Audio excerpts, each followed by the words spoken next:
Okay, Matthew 7, as we continue in the Sermon on the Mount, we're coming towards the end of it now, actually. Matthew chapter 7 and verse 1. The words of Jesus. Matthew 7, verse 1, "Do not judge, or you too will be judged. For in the same way as you judge others, you will be judged. And with the measure you use, it will be measured to you. Why do you look at the speck of sawdust in your brother's eye and pay no attention to the plank in your own eye? How can you say to your brother, 'Let me take that speck out of your eye,' when all the time there's a plank in your own eye? You hypocrite! First take the plank out of your own eye, and then you will see clearly to remove the speck from your brother's eye. Do not give dogs what is sacred. Do not throw your pearls to pigs. If you do, they may trample them under their feet and then turn and tear you to pieces. Ask, and it shall be given to you. Seek, and you will find. Knock on, and the door will be opened to you. For everyone who asks receives. He who seeks finds, and to him who knocks the door will be opened. Which of you, if his son asks for bread, will give him a stone? Or if he asks for a fish, will give him a snake? If you then, though you are evil, know how to give good gifts to your children, how much more will your Father in heaven give good gifts to those who ask him? So in everything, do to others what you would have them do to you, for this sums up the law and the prophets." Just a quick reminder of the structure that underlines this part of the Sermon on the Mount, where Jesus is teaching a greater righteousness. He's contrasting what he is calling us to with the righteousness of the scribes and the Pharisees. And Jesus' starting point is always their traditional teaching. Sometimes it's based in the Old Testament. Sometimes it is just a rabbinical saying. But that's his starting point. From that, he moves on to point out the danger that trying to follow this can lead us into, that actually it can lead us into a destructive cycle, a vicious cycle of repeating failure. But Jesus then points out the transforming initiative, what we can do to change things. And if that structure is to hold good behind that first part of what we read, verses 1 and 2, then behind the words of Jesus, he is paraphrasing traditional teaching of the day. And surprise, surprise, there are some remarkably similar things recorded. One of the famous rabbis, actually who was around just before Jesus, was a man called Hillel, Rabbi Hillel. And we still know what he taught today. And it was known in Jesus' day.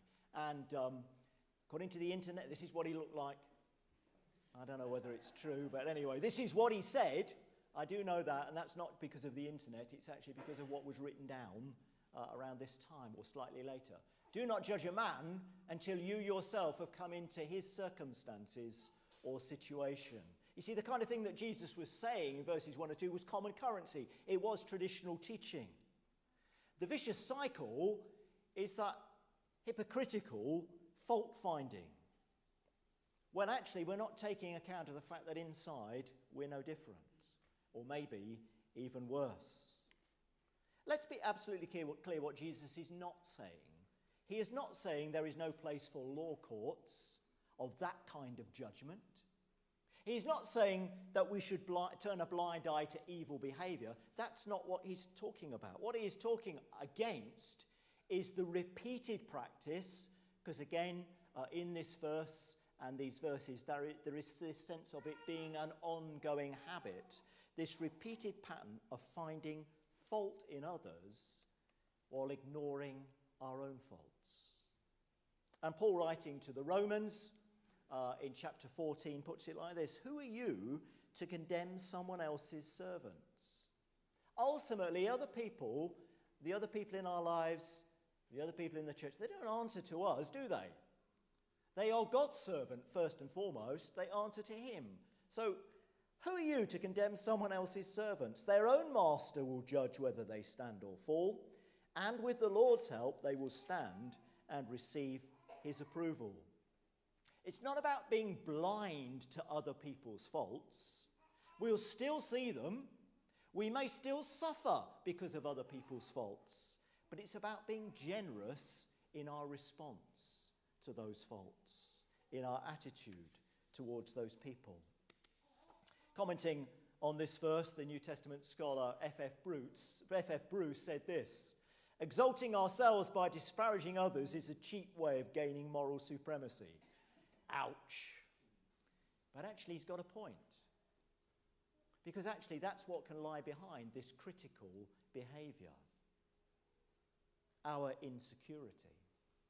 And actually we run others down in order that we might feel better about ourselves. That's a misguided way of feeling secure. It's a dangerous and unsatisfactory solution to our insecurities. And sadly, sometimes this kind of critical fault-finding can become part of the culture of a church, where it's accepted and it is normal behaviour to complain about others behind the scenes. And it happens very easily, doesn't it? It becomes normal. It becomes a repeating pattern. And Jesus says there's a way out of this. He introduces the transforming initiative, and he paints this brilliant, ridiculous caricature, doesn't it? I mean, can you imagine going to see the ophthalmic surgeon? I've been practicing saying that. Shall we try it 2 times? Imagine going to the ophthalmic surgeon, and he's like that. I mean, it's mad, isn't it? What's the plank you're carrying around? The reality is we must face the faults of others in the light of our own failures. This is John Nelson Darby. He doesn't look a very encouraging bloke, does he? He was one of the founders of the Brethren movement. Some of you will know about that. And he is a fairly austere character. But there was an occasion when he and another elder of a church, they were going to visit a man who had committed adultery. And on the way there, as they're walking through the street, the other man says to Darby, "I don't know how brother so-and-so could have done it." Commit adultery. And Darby stopped in the road, apparently, and he looked him in the face. He said, "If that's true," he said, "you're no use to me, you're no use to God, and you're no use to him." If you don't know how he could have done it, of course you know how he could have done it. So whenever we hear something judgmental or critical, whenever we see something that stirs that up in us, what do we do about it? Well, the first thing we do is we look in here. And we realise, actually, I am capable of far worse. It may not be that specific thing, but actually I am capable of far worse. Am I alone in this? No, of course not. We need to look in our hearts. And then we need to choose to think the best of that person. Because whatever they're accused of, actually they may not be guilty of it. You don't know the whole story, do you? That lies behind it. And then choose to think the best of that person. That's the kind of discipline we need to develop, isn't it? Because you see, I don't know about you, but I'd rather end up being naive than bitter and cynical. And we have a choice about which road we go down. And Jesus says this is the transforming initiative. Look inside first. And actually, when we live like this, then we are in a place where we can help other people. That's what it says in verse 5. Jesus says, "You hypocrite, first take the plank out of your own eye, then you will see clearly to remove the speck from your brother's eye, but not like this." I don't know whether you can read that. Can you read that? You obviously didn't think it was funny. Never mind. It was worth a go. I don't think Jesus is saying we have to be perfect to help one another. I mean, that kind of sounds like the implication, doesn't it? You know, when we've got rid of the plank, then we can see to help the speck. I mean, that wasn't Jesus' practice, was it? He had 12 blokes with him going around like this. Because they were far from perfect, weren't they? One of them would betray him. They would all run away. They weren't perfect. And yet Jesus says, you know, you need to be aware of that plank in your own eye. What about this verse? Verse 6, what are we going to do with it? Do not give dogs what is sacred. Do not throw your pearls to pigs. Are we going to join it on with verses 1 to 5? Because you see, in the New International Version, in a lot of versions of the Bible, then actually there is a division between verses 6 and 7. What are we going to do with it? The difficulty is, if you take this verse and put it with the do not judge, actually there's a contradiction. Because you've got to judge in verse 6, you've got to judge who are dogs and pigs. Doesn't quite fit. What a lot of people do is they take it on its own. They take it as an isolated little saying. But actually, maybe it fits with verses 7 to 11. Maybe it's the beginning of that. Maybe that triad sequence fits here. And if this is the beginning of a triad, what have we got to start with? What we've got is a piece of traditional teaching, a traditional saying. Do not give dogs what is sacred. Do not throw your pearls before swine. It certainly is very similar to a lot of traditional teaching that was around in Jesus' day. And the grammatical structure, apparently, of that sentence, it's kind of set up like the other traditional sayings. So what do the dogs and pigs represent? Well, Jesus does not have in mind this kind of cuddly little image. He's talking about wild dogs, and he's talking about wild pigs. And you don't mess with those, do you? You know, if you come across one of those, there are certain parts of the country now you can do, and you beat a hasty retreat. This phrase, dogs and pigs, was used by the rabbis because, of course, in the Old Testament, it describes unclean animals. And it was used to describe the Gentile nations in general, but over time it began to be more specific. And it began to refer particularly to the Romans and the Roman Empire. And in another passage in Matthew's Gospel that will be familiar to you from the old translation. Remember, and there's a debate going on. They show Jesus a coin, don't they? And they say, you know, should we pay the poll tax? Sorry, they say to Jesus, should we pay the poll tax? Jesus says, show me a coin. And he says that famous, in the old translations, render unto Caesar that which belongs to, etc. Give to Caesar. It's the same word here.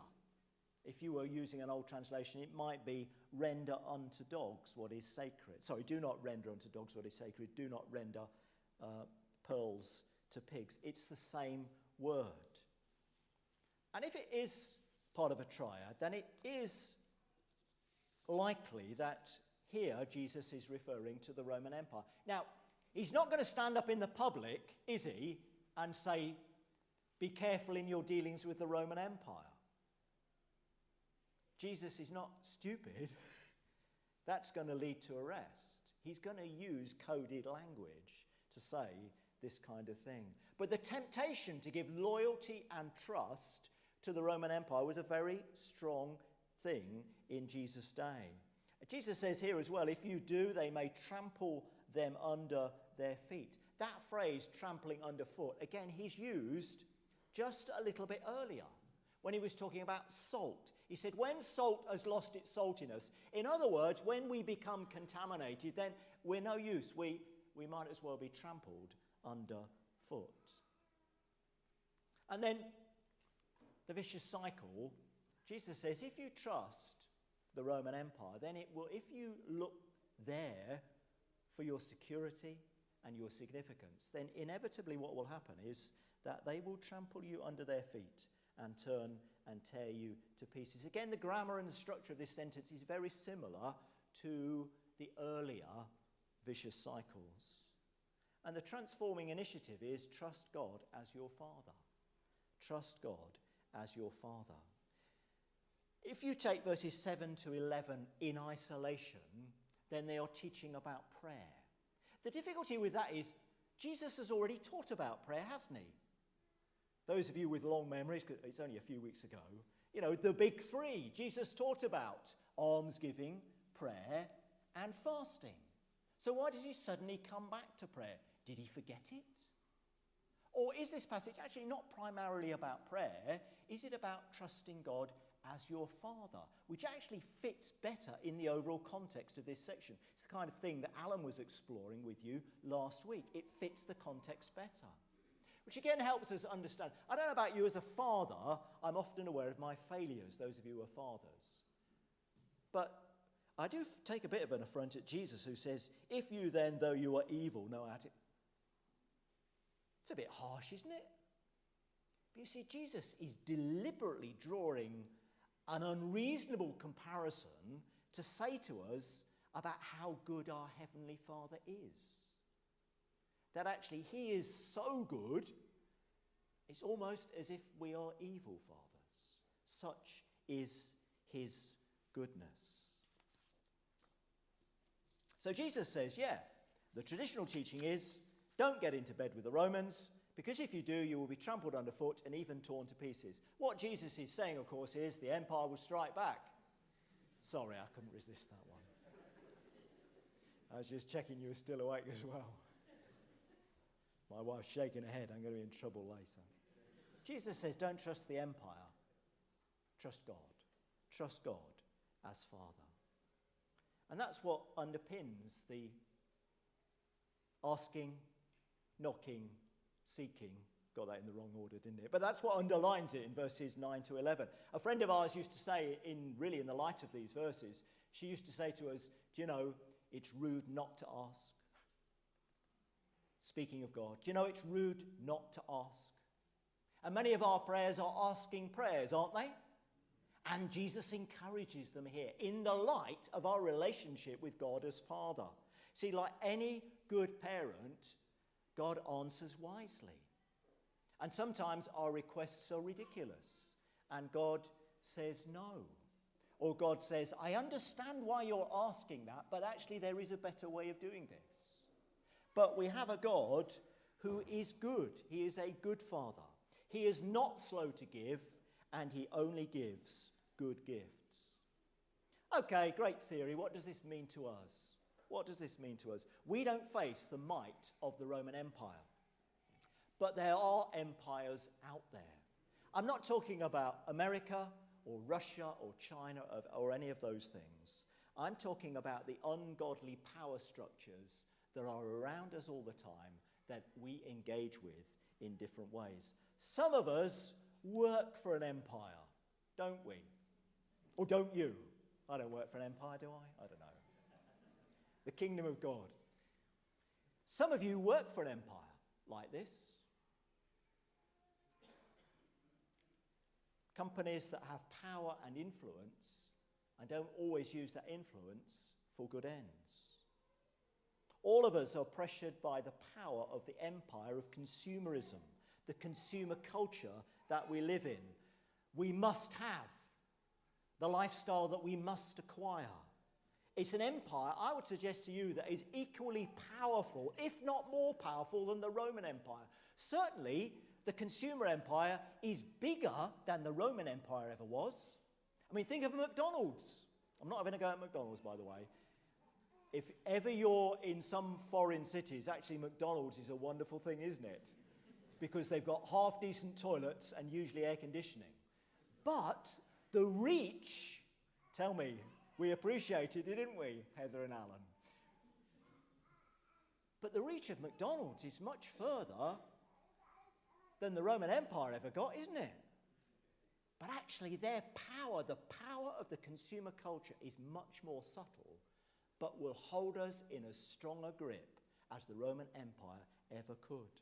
Then there's the empire of celebrity, and there are many more. But all of these empires, they have an attraction to them. They have power to them. They promise us so much, and they ask us to worship them, to give our lives to them, and to find in them the things like security and purpose and all those other things.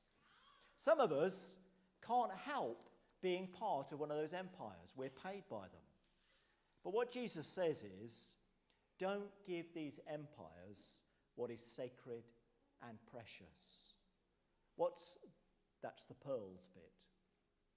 Don't give these empires what is sacred and precious. What's the most precious thing you can ever give to anything or anyone? Yourself. Yourself. Your time, your energy, your money, your love, what the Bible calls your heart. And Jesus warns us, and it's very subtle in our age. Jesus warns us, if you do, then there'll come a time when that empire will spit you out. It will trample you under its feet and turn and tear you to pieces. Some of you have experienced that. Some of you have been made redundant. You gave your best for that company, and when it suited them for all kinds of reasons, they turned around and spat you out. That's what it felt like. You served them faithfully. Now, I need to say something careful here. It is possible to faithfully serve an empire without giving your heart to them. This is not an excuse for being a poor employee. But it's possible to serve them faithfully without giving your heart to them. Some of you have had your pension slashed or removed. Jesus warns us, however alluring the empire, there is no security in it. Many of us have found that with consumable items, haven't we? We've longed for that thing. We've dreamt of it. We've fantasized of the time when we will be able to go and buy it. And when we've got it, it delivered for a while, didn't it? And then the next one came along. Have you noticed that? The next one came along. And yet, if we're not careful, actually, the consumer culture drives us. You see, it's very clever, and it's built around creating a need. I'm not saying there's anything wrong in having nice things. Please, I'm not having a go at that. But it's about where our hearts are. And the question we always have to ask ourselves is, who's in charge? Am I in control of this, or is it controlling me? Do I really need that? Yeah, it's creating that need, but do I really need that? Where are our hearts? I remember when our youngest son Simon was quite young, and he wanted a PlayStation. I can't remember which one it was, whether it was PS1, PS2. Certainly wasn't PS3. It was one of those. And he did actually a very unusual thing. He saved up. And it was just over £100, and it took him a long time.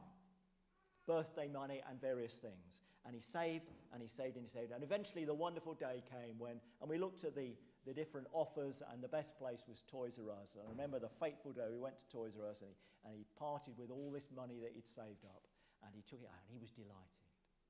Do you know, within months, they were heavily discounting that model. Within months, it was 2/3 of the price. And then the next one came out. Now, he was young enough at the time, he didn't really notice, and it didn't really bother him. But for me, it was, and brothers and sisters, we get caught like that. Where's our hearts? It's an empire, says Jesus, that ultimately will turn and it will trample you under your feet. Better by far, says Jesus, better by far than give the best thing we've got to one of these empires, actually to give ourselves unreservedly to God as our Father, because he is trustworthy. We are secure with him.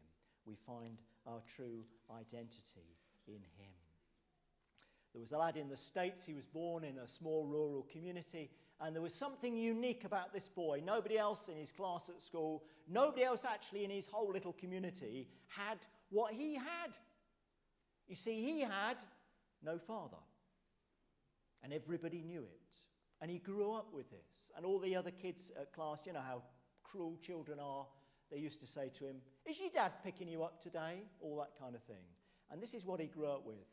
When he was about 10 or 11, he started going to church, but he was very careful because, again, he was known in the community. He used to sit at the back, and as soon as the benediction, as soon as it got to the Amen, he was out of the door because he didn't want to talk to anybody, because he knew that somebody would remind him, "Where's your dad?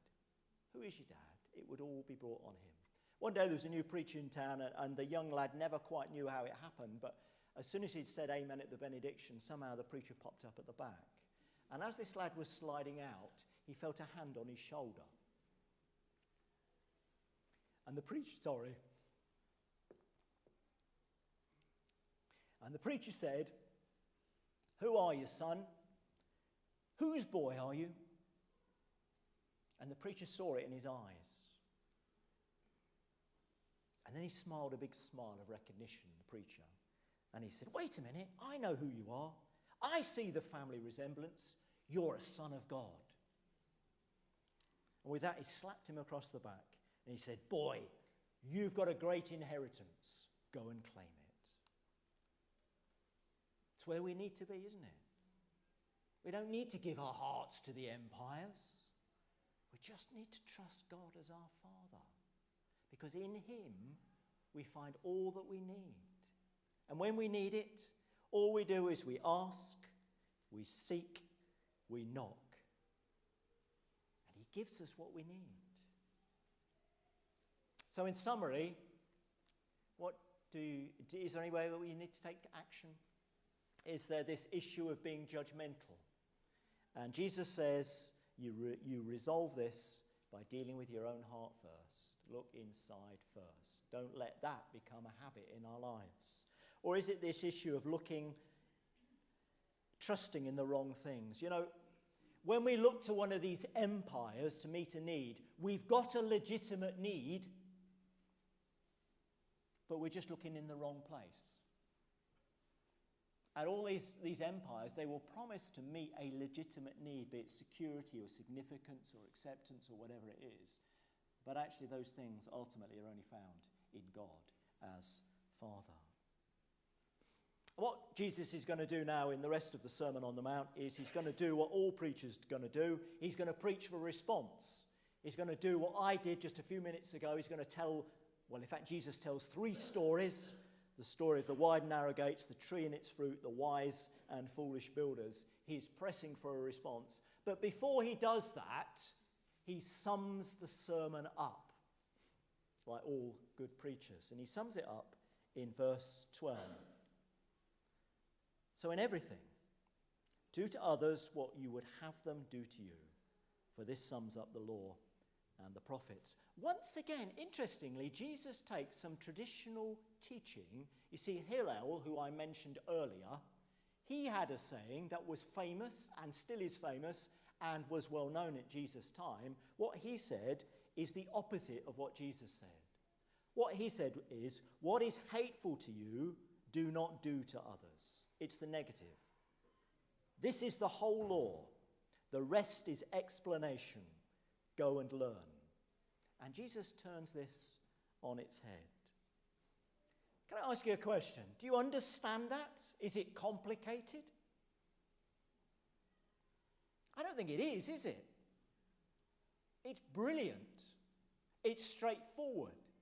It's clear. Actually, it's doable. It's a challenge. But absolutely brilliant. Jesus brings everything together in a memorable, understandable, clear way. But it challenges us to the root of our being. And Jesus went off and lived it. He went off and lived it. Jessica, come and lead us in our final song, which I chose and I can't remember. What was it? May the fragrance of Jesus. Yes, let's continue to invite him and his life to live and reign in us. Let's stand together, shall we?